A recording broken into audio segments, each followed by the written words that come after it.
Today, one of you sent me a question saying, Sean, when I think of you, I think of the three words focus, consistency, and discipline.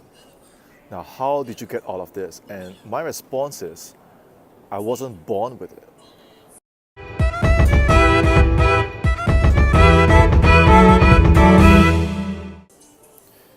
You see, it all started in about 2003 when I was about 14 years old. And during that time in Singapore in secondary school, I joined the badminton club because my dad played and naturally I got involved in the sport as well. And I just played once a week and I was a happy kid, playing a happy sport, having a good time, just wanting to have a normal life like every other child, every other teenager in Singapore. Just study, get some good grades, move on to junior college, get a good degree, and then just do what a typical guy does here in Singapore. So I joined the sport and we had a good coach. He took us for a year and then he left.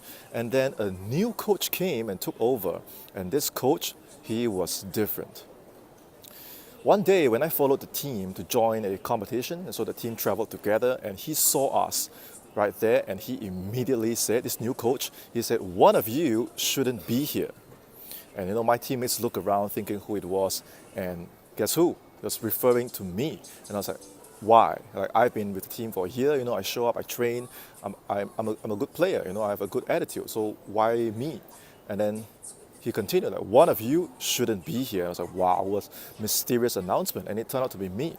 But because I was there, he let me play a couple of games, and so I played, and because it was my first time playing a competitive match and my morale was already so low because of what he said, I got completely destroyed. My heart was pumping, my heart sank, my balls dropped, and I got trashed, and I went from having no confidence to being demoralized. And at that moment, the coach said to me, you see what I mean, Sean? That's the reason why you shouldn't be here. You are just not ready. And I was like, what do you mean not ready? What does it mean? And he put his hands behind his back, he smiled, he shook his head, and he said, you are just not ready. So I was like, what does it mean? Can I still be part of the team? Can I still show up for training? Where do I go from here? What do I do? So I was so demoralized, so affected, so afraid. I was sweating, my heart was pumping, and I didn't know what to do. It was traumatic, for a kid to go through this. And he said, you're just not ready. And I was like, what kind of cycle is this person? Like, you're a coach and you're supposed to guide the students and train us and bring us up, and this is all you do? So I felt it was so wrong, and it was such a terrible experience. I went back home not knowing what to do. Like, what do I do from now? Do I suck that badly? Am I that lousy? Am I that bad? So I developed a sense of inferiority. I developed an inferior complex because of that incident. Because I was so young and I didn't know how to respond. So I went home that day and I just lay on my bed, not knowing what to do the entire day.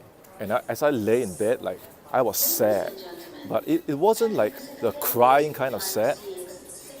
I lay on my bed and just one tear just dropped from my eye. Only that one tear. And I don't know how to explain it, but it's like when you are so sad that you can only drop one tear. And because of the tear, the next day, I trained. And I didn't have this before. I only knew that I had to stand back up and prove everybody wrong, prove the coach wrong, and reclaim my right to enjoy what I love to do. That was the only thing I had in mind. And since that day, I developed a habit of getting up in the morning and I trained and I focused.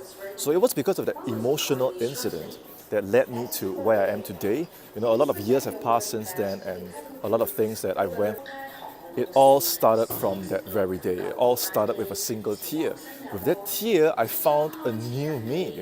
I grew to realize that if you don't stand up for yourself and you don't make yourself good, then people like these, they will just have their way with you. And it shouldn't be that way. You should stand up for yourself. And that's why with personal development, with martial arts, with business, I always have the drive in me when I see people struggling, but they have the right attitude, they are willing, but they're not able. I always find it in me to help them, right? And that's what drives me. I want to help myself, and I want to help people that are in similar shoes that I was back when I was a kid. So if this video resonates with you, that you have been bullied or you have been left out, but you know in your heart that you want it. You just haven't read the right mentor. Write to me, comment below. You can find all my descriptions in my write-up below.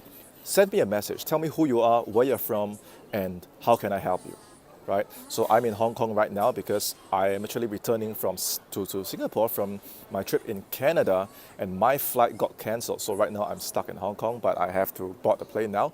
So remember to like my video, subscribe to my channel, and hit the bell, so every time I release a video on personal breakthrough, you get notified. So that's it. I have to go. See you in my next video, guys.